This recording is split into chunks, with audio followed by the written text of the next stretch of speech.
ایک اور بات سمجھیں، غیر مقلدین شوشہ چھوڑیں گے اور ہمارے حضرات اس شوشے کے اندر آ جائیں گے اور کبھی ان کی باتیں لے کر ہمارے اوپر اعتراض کرنا شروع کر دیں گے۔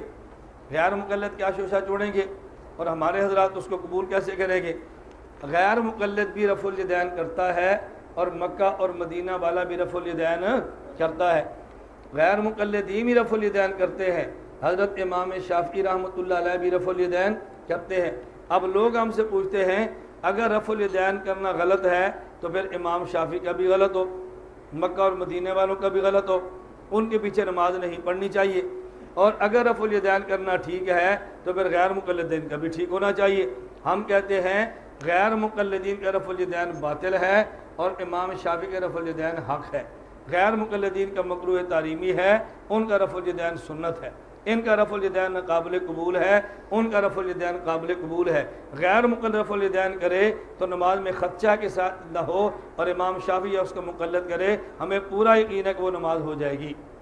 اب دونوں میں ذرا فرق سمجھنا، اگر کسی مسئلے پر دو حدیثیں موجود ہوں اور فیصلہ نبی کریم صلی اللہ علیہ وسلم فرمائیں تو کہتے ہیں مسئلہ حدیث کا ہے اور فیصلہ اللہ کے نبی کا ہے، اور اگر ایک مسئلے پر دو حدیثیں موجود ہوں، نبی کریم صلی اللہ علیہ وسلم فیصلہ نہ فرمائیں، کہتے ہیں مسئلہ فقہ کا ہے اور فیصلہ مجتہد کا ہے، فیصلہ مجتہد کا ہے۔ رسول اللہ صلی اللہ علیہ وسلم مکہ مکرمہ سے مدینہ منورہ تشریف لائے، آپ نے حکم دیا کہ کتوں کو قتل کر دو، اور بعد میں مخصوص کتے رکھنے کی اجازت بھی شکار کے لیے یا رکھوالی کے لیے اجازت بھی دی ہے۔ مکہ مکرمہ آئے تو حکم دیا، مکہ مکرمہ سے مدینہ منورہ آئے تو حکم دیا گیا قبرستان نہ جایا کرو، اور بعد میں حکم دیا گیا کہ اب تم قبرستان جا سکتے ہو۔ کنت نہیتکم عن زیارت القبور فزوروہا۔ اب دیکھو ایک مسئلے پر دو حدیثیں ہیں اور فیصلہ اللہ کے نبی صلی اللہ علیہ وسلم فرمایا، اب ہم کہیں گے زیارت قبور کا مسئلہ حدیث کا ہے اور فیصلہ اللہ کے نبی کا ہے۔ اور اگر ایک مسئلے پر دو حدیثیں موجود ہوں اور فیصلہ اللہ کے نبی صلی اللہ علیہ وسلم نہ فرمائیں، ہم کہیں گے مسئلہ فقہ کا ہے اور فیصلہ فقی اور مجتہد کا ہے۔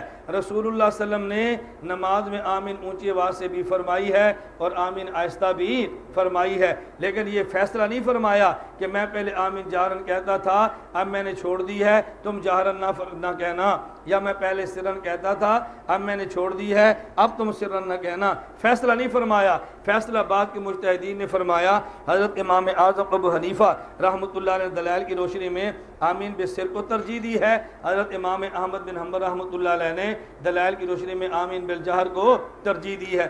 اب اگر ایک مسئلے پر حدیثیں دو ہوں، فیصلہ نبی پاک صلی اللہ علیہ وسلم فرمائے تو مسئلہ حدیث کا اور فیصلہ اللہ کے نبی کا۔ اگر ایک مسئلے پر دو حدیثیں موجود ہوں، رسول اللہ صلی اللہ علیہ وسلم فیصلہ فرما کے نہ جائیں تو مسئلہ فقہ کا اور فیصلہ مجتہد کا۔ یہ رفع الیدین، ترک رفع الیدین کا مسئلہ، اس پر دونوں قسم کی حدیثیں موجود ہیں اور فیصلہ بعد میں فقہا نے فرمایا، بعضوں نے رفع الیدین کو ترجیح دی ہے اور بعضوں نے ترک رفع الیدین کو ترجیح دی ہے۔ تو یہ مسئلہ حدیث کا اور فیصلہ اللہ کے نبی کا نہیں ہے، یہ مسئلہ فقہ کا اور فیصلہ مجتہد اور فقہا کا ہے۔ مکہ اور مدینہ والا یہ بات کہتا ہے کہ مسئلہ فقہ کا ہے اور فیصلہ امام احمد بن حنبل کا ہے۔ ہم پاکستان والے کہتے ہیں یہ مسئلہ فقہ کا ہے اور فیصلہ امام اعظم ابو حنیفہ نعمان بن ثابت کا ہے۔ غیر مقلد کہتے ہیں یہ مسئلہ حدیث کا ہے اور فیصلہ اللہ کے رسول کا ہے۔ مجتہد کے فیصلے کو رسول کا فیصلہ کہنا یہ بددیانتی ہے۔ مکہ اور مدینہ والوں کا رفع الیدین دیانت والا ہے اور ان کا بددیانتی والا ہے۔ دیانت سے چیز آنے والی قابل قبول ہوتی ہے اور بد دیانتی سے آنے والی چیز ناقابل قبول ہوتی ہے۔ بد دیانت والی کو حلال کہتے ہیں اور بد دیانتی والوں کو حرام کہتے ہیں۔ یہ مطبخ میں کھانا پکا ہوا ہے، محترم ناظم سے اجازت لے کر لیں تو حلال ہوگا اور چوری کر لیں تو پھر حرام ہوگا۔ وہی بکرا، وہی مطبخ، وہی بورچی ہے، اجازت ہو تو حلال ہے، اجازت نہ ہو تو پھر حرام ہے۔ میں بات کہہ رہا تھا ان کا رفع الیدین دیانت والا اور ان کا بد دیانت والا ہے۔ جو فقیہ کے فیصلے کو فقیہ کا فیصلہ سمجھ کر مانے یہ دیانت والا ہے، اور جو فقیہ کے فیصلے کو، محدث کے فیصلے کو نبی کا فیصلہ کہہ کر بتائے یہ بد دیانتی والا ہے۔ ہم دیانت رفع الیدین کو سنت کہتے ہیں اور بد دیانتی والے کو مکروہ کہتے ہیں۔ دیانت والے کو حق کہتے ہیں، بد دیانتی والے کو باطل کہتے ہیں۔ دیانت والے کو مان لیتے ہیں اور بد دیانتی والے کو کسی حال میں ماننے کے لیے تیار نہیں ہیں۔ بات سمجھ آ گئی ہے؟ دوسرا فرق اچھی طرح سمجھو، میں یہ بات سمجھا رہا تھا ان دو رفع الیدینوں میں فرق کیا ہے. ہم بلا وجہ الجھن کے شکار ہوتے ہیں اور بات سمجھتے نہیں ہیں اور وہی فتویٰ ہمارے اوپر ٹھوک دیتے ہیں اور یہی وجہ اس کا نتیجہ بہت غلط نکلتا ہے. دوسری بات یہ سمجھو حضرت امام اعظم ابو حنیفہ رحمہ اللہ تعالی یہ مجتہد ہے. یہ کون ہے؟ حضرت امام احمد بن حنبل یہ مجتہد ہے اور غیر مقلد نہ مقلد ہے اور نہ ہی مجتہد ہے. فرق کیا ہے؟ بات توجہ سے سمجھنا. اگر آپ ڈاکٹر کے پاس جائیں اور ڈاکٹر سے جا کر دوائی لیں لیکن وہ ڈاکٹر اناڑی ہو، عطائی ہو، سند یافتہ نہ ہو، اس کو حکومت نے دوائی دینے کی اجازت نہ دی ہو، اجازت نامہ موجود نہ ہو، آپ کے پیٹ میں درد ہے، اس نے دوا دی ہے، آپ نے دوا کھائی اور آپ کے پیٹ کا درد ٹھیک ہو گیا، اگرچہ دوا ٹھیک ہے لیکن گورنمنٹ کے محکمہ ہیلتھ اور محکمہ صحت کو پتہ لگا، اس کے خلاف ایف آئی آر کاٹ کے اس کو جیل میں ڈال دیں گے. وہ لاکھ مرتبہ چیختا رہے کہ میں نے دوا بالکل ٹھیک دی ہے، مریض کہتا رہے اس کو کچھ نہ کہو کہ اس کی دوا سے میرا پیٹ اور سر ٹھیک ہو گیا ہے، لیکن گورنمنٹ کہے گی تجھے دوا دینے کا اختیار نہیں تھا، تجھ نے دوا کیوں دی ہے؟ اور اگر ڈاکٹر کے پاس جائیں وہ سر درد کی دوا دے اور بجائے درد ٹھیک ہونے کے اور بڑھ جائے، آپ اس کے خلاف ایف آئی آر کٹوائیں تو حکومت کاٹنے کے لیے تیار ہے نہیں، کیونکہ اس کو دوا دینے کا اختیار تھا. معلوم ہوا کہ مجتہد کی مثال ایک اسپیشلسٹ ڈاکٹر کی ہے اور غیر مقلد کی مثال عطائی ڈاکٹر اور اناڑی کی ہے. اگر اسپیشلسٹ ڈاکٹر کا نسخہ غلط بھی ہو جائے حکومت تب بھی اس کے خلاف پرچہ نہیں کاٹتی، وہ جیل میں تب بھی نہیں جاتا. اور اناڑی اور عطائی اگر یہ صحیح نسخہ دے دے اس کے خلاف ایف آئی آر بھی کرتی ہے اور وہ جیل بھی جاتا ہے. ایک رفع الیدین امام احمد بن حنبل کا ہے اور ایک رفع الیدین غیر مقلد کا ہے. امام احمد بن حنبل کا رفع الیدین یہ مجتہد اور اسپیشلسٹ ڈاکٹر کا نسخہ ہے اور غیر مقلد کا رفع الیدین یہ غیر مقلد اور عطائی اور اناڑی کا نسخہ ہے. اگر وہی بات ڈاکٹر کہے تو اس کو شاباش ملتی ہے، وہی نسخہ اگر اناڑی دے تو اس کو جیل ملتی ہے. وہی رفع الیدین اگر امام احمد بن حنبل کرے ہم اس کو سنت کہتے ہیں، وہی رفع الیدین غیر مقلد کی ہم اس کو مکروہ کہتے ہیں. اور کوئی بات سمجھ آ گئی ہے؟ اس لیے ہم نے کہا ان کا مسئلہ اور ہے، ان کا مسئلہ اور ہے. تمہیں یوں نہیں سمجھ آئے گی، میں اس پہ دلیل پیش کرتا ہوں پھر جلدی تمہارے دماغ میں بات اترے گی. کہتے ہیں نا اگر مولوی ہو اس کو دلیل سے قائل کرو، غیر مولوی ہو تو اس کو مثال سے قائل کرو. آپ کے ہمیں مثال دی ہے، ہم تو مولوی ہیں، میں دلیل پیش کرتا ہوں. آپ نے مبادیات قرآن میں مبادیات تفسیر قرآن میں یہ اصول پڑھا ہے کہ جو بندہ تفسیر کا حل نہ ہو وہ تفسیر ٹھیک کرے تو پھر بھی غلط ہے. اور آپ نے صحیح بخاری میں پڑھا ہے بندہ مجتہد ہو اور مسئلے میں خطا ہو جائے تو تب بھی ٹھیک ہے. اذا حکم الحاکم فاجتہد فاصاب فلہ اجران واذا حکم فاجتہد ثم اخطا فلہ اجر. معلوم ہوا اگر وہ صاحب رائے اور اہل ہو خطا ہو جائے تب بھی جنت ملتی ہے، تب بھی اس کو اجر ملتا ہے. اور اگر نہ اہل ہو رسول اللہ صلی اللہ علیہ وسلم نے فرمایا من قال فی القرآن برائیہ فقد اخطا وان اصاب. اور اگر رائے اور اہل نہ ہو وہ صحیح مسئلہ بتائے تو بھی غلط کیا، اور جو بندہ صاحب رائے اور مجتہد ہو اگر غلط مسئلہ ہو جائے تو بھی ٹھیک کیا. اس لیے ہم کہتے ہیں ہمارے دلائل کی روشنی میں امام احمد بن حنبل رحمۃ اللہ علیہ کا رفع الیدین خطا ہے لیکن قابل قبول اس لیے ہے کہ یہ مجتہد ہیں، مجتہد کی خطا بھی قبول ہوتی ہے. اور غیر مقلد کا رفع الیدین اگر یہ خطا نہ ہوتا ثواب ہوتا تب بھی نہ قابل قبول تھا، اس لیے کہ یہ اہل نہیں ہے. اہل بندہ صحیح بات کرے تو بھی نہ اہل بندہ صحیح کرے تو بھی غلط ہے اور اہل بندے سے غلطی ہو جائے تو بھی صحیح ہے. امام احمد کا رفع الیدین ہمارے دلائل کے مطابق اگر وہ حق پر نہ ہو خطا ہو لیکن وہ خطا ایسی ہے جس پہ ایک اجر ہے، وہ خطا باطل نہیں ہے. اور ان کی خطا وہ ہے جو باطل ہے. کبھی خطا بمقابلہ حق آتی ہے اور کبھی بات اچھی طرح سمجھنا، کبھی حق بمقابلہ خطا ہوتا ہے اور کبھی حق بمقابلہ باطل ہوتا ہے. ہمارا ترک رفع الیدین یہ حق ہے. جب مقابلے میں امام احمد آئیں ہم اسے خطا کہیں گے، اس پر 2 اجر ہیں اس پر 1 اجر ہے. اور غیر مقلد رفع الیدین آئے ہم اس کو حق بمقابلہ باطل کہیں گے. اگر حق بمقابلہ خطا آ جائے اس میں 1 اجر اور جنت ہوتی ہے، اور حق بمقابلہ باطل آ جائے اس باطل پہ جہنم ہوتی ہے اور کوئی اجر نہیں ہوتا. ہم ان کے رفع الیدین کو خطا مان بھی لے تب بھی جنت والا ہے، اور ان کے رفع الیدین کو خطا مان لے تو جنت والا نہیں جہنم والا ہے. ہم اسے سنت کہتے ہیں، اسے مکروہ کہتے ہیں، اسے جائز کہتے ہیں، اسے ناجائز کہتے ہیں. وہ کرے ہم مان لیتے ہیں اور یہ کرے تو ہم ان کی تردید کر دیتے ہیں. بات سمجھ آ گئی ہے؟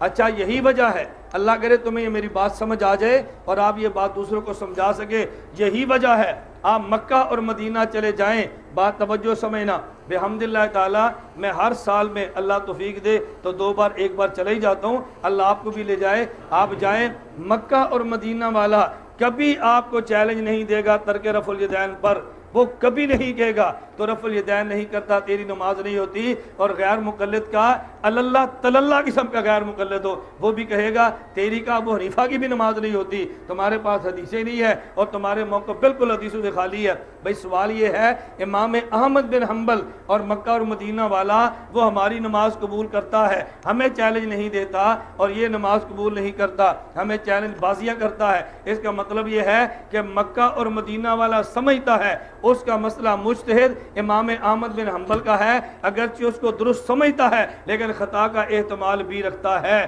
اور یہ سمجھتا ہے کہ میرا مسئلہ اللہ کے نبی کا ہے اور نبی کے مسئلے میں خطا کا احتمال نہیں ہوتا۔ اس لیے تو قاضی فرماتے تھے کہ لوگ انہیں امام شافعی سمجھتے ہیں، وہ خود کو اللہ کا نبی سمجھتا ہے، حالانکہ نہ یہ شافعی ہے نہ یہ نبی ہے، پرلے درجے کا خبیث ہے۔ بات سمجھ آ رہی ہے؟ آپ کیا ان کو سمجھتے ہیں؟ اور یہ ان رفع الیدین کر لیے کیا ہوا؟ امام شافعی نہیں کرتے؟ آپ ان سے رفع الیدین پہ مناظرے کرتے پھرتے ہو، رفع الیدین پہ مناظرے کی کیا ضرورت ہے؟ یہ تو اولا خلاف اولا کا مسئلہ ہے، یہ تو مستحب اور غیر مستحب کا مسئلہ ہے، افضل اور غیر افضل کا مسئلہ ہے، اس پر کیا مناظرہ کرنا ہے؟ یہ تانے ہمیں ملتے ہیں کہ نہیں؟ اور بولتے نہیں ہو، یہ ملتے ہیں کہ نہیں ملتے؟ اور یہ کون سے مناظرے کرنے والی بات ہے؟ اور میں نے کہا اللہ سمجھ عطا فرمائے، میں یہ بات تمہیں کس درد کے ساتھ سمجھاؤں، افضل اور غیر افضل والا مسئلہ یہ مجتہدین کا ہے، یہ غیر مجتہد کا نہیں ہے، وہ ہماری نماز قبول کرنے کے لیے تیار نہیں ہے، اور آپ اس کو افضل اور غیر افضل کا مسئلہ بنا کر بیٹھے ہوئے، دونوں میں فرق ہے یا نہیں؟ اور بات سمجھ آ رہی ہے؟ اس لیے ہم کہتے ہیں مکہ اور مدینہ من کو رفع الیدین قبول ہے اور غیر مقلدین کا قبول ہے۔ ایک بات ذرا اور سمجھیں، یہ بہت دقیق اور باریک نقطہ ہے، اللہ کرے آپ اس کو سمجھیں یا میں آپ کو سمجھانے میں کامیاب ہو جاؤں۔ تو مسئلہ کیا ہے؟ افضل اور غیر افضل کا مطلب کیا ہے؟ راجح اور مرجوح کا مطلب کیا ہے؟ المیہ یہ ہے کہ ہم راجح اور مرجوح اور افضل غیر افضل کو بھی نہیں سمجھتے، پھر بحث ہوتی ہے۔